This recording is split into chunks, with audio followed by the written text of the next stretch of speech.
All right, guys, we're gonna do one here for you guys before Mr. Garza gets up and speak, and we're gonna dedicate this to him, and of course to the whole campaign.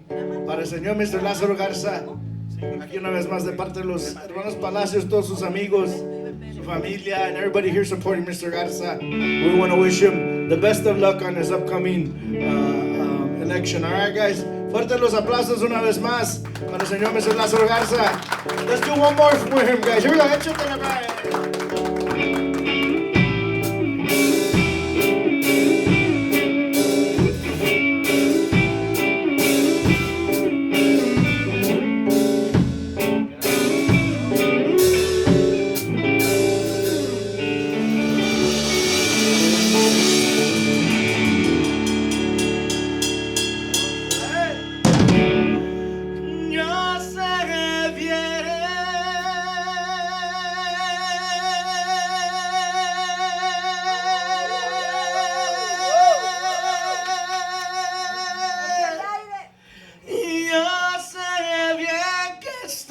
Afuera, pero el día que yo me muera, sé que tendrás que llorar, llorar, llorar, llorar, llorar.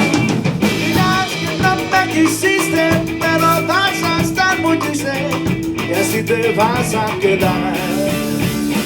Con dinero y sin dinero, hago siempre lo que quiero, y mi palabra es la ley. No tengo trono ni reina, ni nadie que me comprenda, pero sigo siendo el rey. One more time para Mr. Garza, que dice: una piel.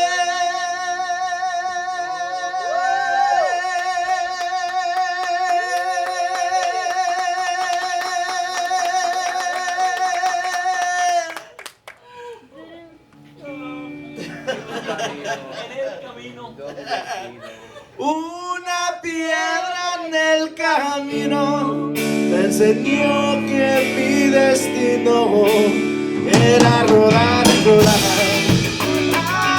rodar, rodar, rodar.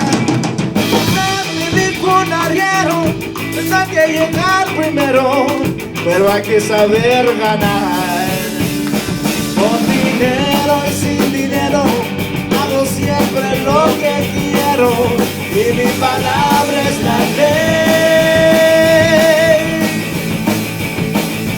No tengo trono ni reina, ni nadie que me comprenda, pero sigo siendo el rey.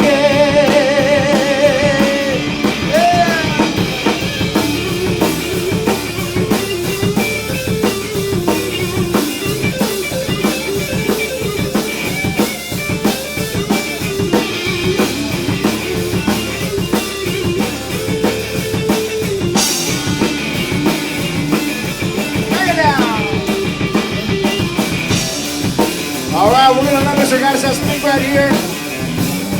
Alright, we hope you guys enjoy the music. One more time, Mr. Lazaro Garza.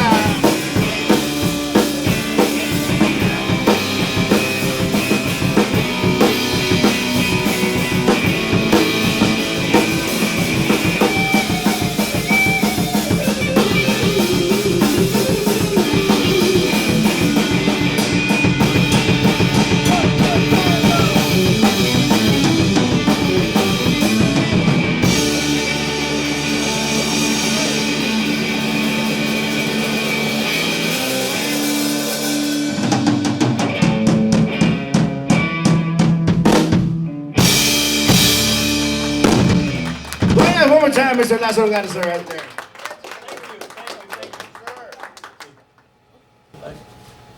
Good evening, everyone. Thank you for being here. My name is Yasmina Saavedra. I came all over from California. I'm one of the co-founders of Latinos for Trump. Yay! Yes, Trump 24. 24, Yeah, so I was the Spanish spokesperson of the campaign. Actually, I was the one taking care of all the media, national and international. the Spanish, media all over the world. So, and I received a call from a friend of mine from the campaign of our next president, Donald Trump, and say, Jasmina, we have someone on District 28 that needs some help. So I say, who is the guy? Larry Garza, that's Lazaro Garza. So I said, he's my friend. Of course. Get ready. I got ready, took a flight, and I'm here helping our friends, our next Congressman on District 28, Lazaro Garza. So thank you for being here, guys. As you know, as a Republican, because he's a Republican, he's a nice guy, a family guy with values, family values, as all of us. We need a guy who is not a professional or a politician. We need a guy like Mr. Garza to represent District 28. Someone who's gonna be running from the heart because he had a good heart. Thank you, Mr. Garza, for running for District 28. I know it's not easy, so I request everyone to have an applause, a round of applause for him because it's a very hard work to do a campaign and be running. Thank you, Lazaro, for doing this for your country. So let's welcome Lazaro Garza.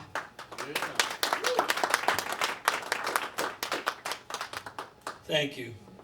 Why would I have to go after that?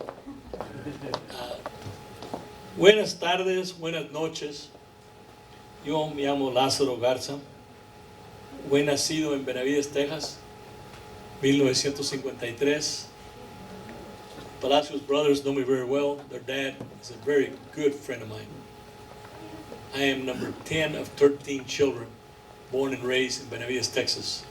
I went to Corpus Christi High School, graduated there. But before that, talk about my dad. My dad was born in 1902 in Rio Grande, Texas. My mother, Olivia Garza, who had 13 children, being number 10 of 13, 9 girls, 4 boys, born in Realitos, Texas in 1919. My grandmother, may she rest in peace, my dad's mother, was born in the 1800s, 1883, 82. I've got it here. My grandfather, born in Texas, 1860, Rio Grande, Texas. My sister is one of those geologist people that just keeps on going and digging and digging and digging. My grandfather, the real Garza, 1545 in Spain, comes to the United States because he didn't go to Mexico. He ends up in Rio Grande, in Texas. And they came from there and they started. But my great-grandfather, the one before them, 1545 in Spain. 1545. Long life for those people. High school, college, 71, 75. A&I in Kingsville. They call it Texas A&M now. Nothing wrong with Aggies. They stick thick together. But it was A&I, the Javelinas. Went to Houston, 1976, January 1st. I went to go to law school. I got a BS, Political Science and History at A&I. Did not enter law school. I headhunted Mr. Thomas H. Griffin, who had gone to A&I and went to Korea. Found me selling sporting goods, recruited me. I ended up in New York City in 1977. I'm there from Benavides, Texas, where I had picked cotton by the time I was 5 or 6 years old, helping my poor mother pull a sack. We thought it was fun. She would pull the sack, and we would make little piles. And then I, being the boy, number 10, I would push it in with my feet. My sisters wouldn't want to do that. So we go on, we talk about, I go to all these meetings, and I'm asked to speak about economies. I'm asked to speak about the border. Border, border, border. I use 4 words. It's simple, real simple. The first word is I am, and the other one is I am. It is not immigrants. It is not immigration. It is I-N. In. It has been an invasion of our way of life, the way we live here. We have already been invaded.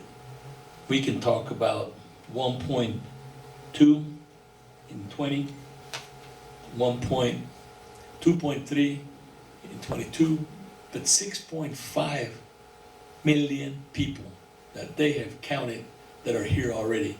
The IN, we've already been invaded. We talk about this beautiful city of Laredo, Texas. Tell the people how I feel. It's being called the gateway to what? It is no longer a gateway. There is no gateway. Laredo, people would love to come to here as tourism. You look around this whole beautiful community, it is no longer prosperous, it is no longer rich in oil and gas, no jobs. Economy, there is no economy. Ask a poor person that lives in Laredo, Texas, when he used to buy a dozen eggs for $1.79. It's $4.79, $6. I think $5.79. To me, it's $6. Because he's got to have gas to go to HEB if he can get there. No. You walk around the mall, 60 to 70% empty. A beautiful mall that all the communities from south of San Antonio wouldn't go to San Antonio, they would come here. Del Rio, Zapata, come here to the mall. Now it's closed. It's closed. Prosperity is gone. Now I go to find out that our great Congressman, I call him Mr. Hendrik Ware. Somebody asked me, why would you praise the man? I said, because that gentleman happens to be a city in the United States Congressman. I am not. I am trying to solicit the same constituents that elected him. I'm not saying anybody in this whole room voted for him. I'm looking for anyone that can listen to my words and understand. Because he is right now, has till this day, saying, all of a sudden, 2 weeks ago, he jumped up, we need to do something about the invasion. He has never voted one time to close the border, not once. Vicente Gonzalez, never, not once. They continue to let it come, let it come. So I could go on and on.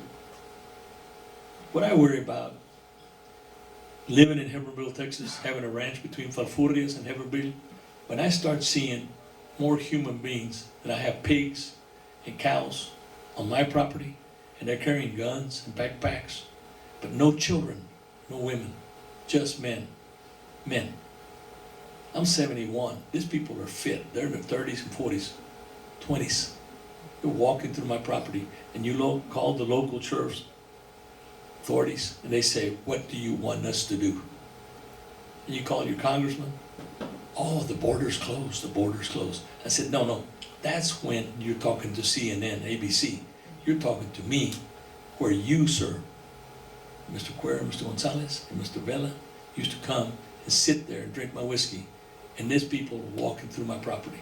The local sheriff loves to chase after this illegal immigrants, as they call them, knock down my fences, to confiscate the vehicles to sell them in the local auction. They keep the money. They don't worry about us ranchers. Farmer, I'm a farmer too. Mr. Carlos Garcia and I are in the hay business. Been in it for 20 some years. Very successful. I always tell Mr. Garcia, Carlos, you don't need a partner when it rains. You need a partner when it doesn't rain. I've been in oil and gas since 1979. I came back from New York. I was a stockbroker, 77, 78, 79. There's a story about don't let your children become cowboys. I say don't let your children go into the oil field. It'll ruin them. Because we're rich, we're poor, end up poor. And you can see it evident right here in this beautiful city. This city was built on oil and gas, ranching, and farming. More importantly, there's another industry that people forget. My brother, Leonel Garza, started the Muy Grande Deer Contest in Freer, Texas. Died on me in 22. He was 83 this year. My brother, if you look in the King Ranch, largest ranch in the United States, or in the world for that matter, owned by a corporation, hunting, Second Amendment, hunting, all this Callahan and all these beautiful ranches would have all been cut up and sold in small little dude ranches. Biden recently was trying to pass a bill, probably to get his son, to cut up BLM. Doesn't stand for Black Lives Matter. It belongs Bureau of Land Management, to cut up all those great properties into little pieces. He's got to fight because I happen to have a piece of BLM in Wyoming. It's just a small tract, but I have property right behind it. Bureau of Land Management. To cut it up and sell it to who? To the Chinese? I don't know. So we go to Karen. I've talked to Mr. Petron.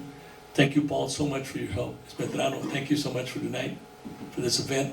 But more importantly, to build a park in the future that has already been appropriated a few million, 6 million, to build a park between here and North Laredo, to have bike trails that go back and forth. The last figure that I saw was $100 million. Correct me, Mr. Petron, if you want to $1 billion to build a park. Park for what? To gateway to where? There won't be a Laredo if we keep on going, because there isn't a Laredo any longer as we used to know it. Mr. Petron and I spoke this when I came to talk to him. We have the band, their dad, Baby Joe Palacios, Baby Joe, Baby Red, Baby Red, Baby Red. Don't stand next to that man. He'll just go like this, or any of them. They were all boxers.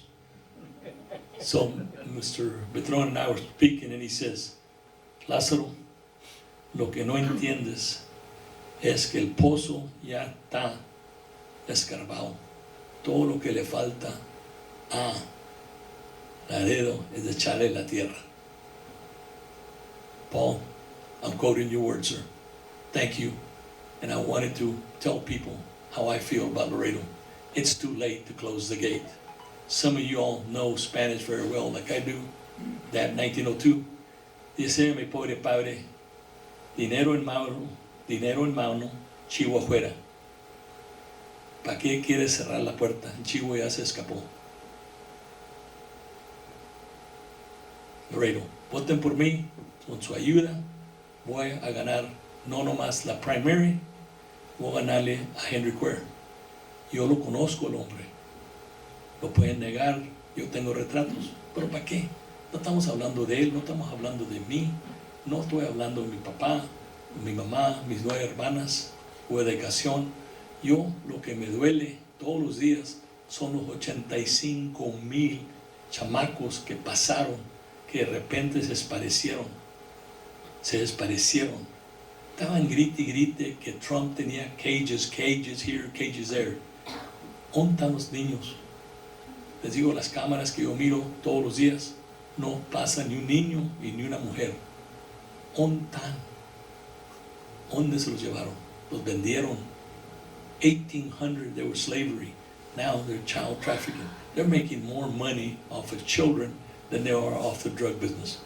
I cannot understand an industry like drug business that you create a Dairy Queen and sell ice cream, fentanyl, and kill your customers. It's beyond me. I've been a businessman all my life. How would you want to create a drug to kill your customer? It would be like you gentlemen create a guitar to blow out people's ears. Then no one could hear your music. Thank you. Soy Lázaro Garza, Distrito 28. Voten por mí. Marzo, no noviembre, marzo 5. Porque, mándeme. So, your district, what is covered, what county? So maybe they have friends and family members and other counties. Pues la mayoría de la gente aquí van a saber que comienza en Rio Grande, que es Starr County, Zapata, Webb County, second largest county in the state of Texas.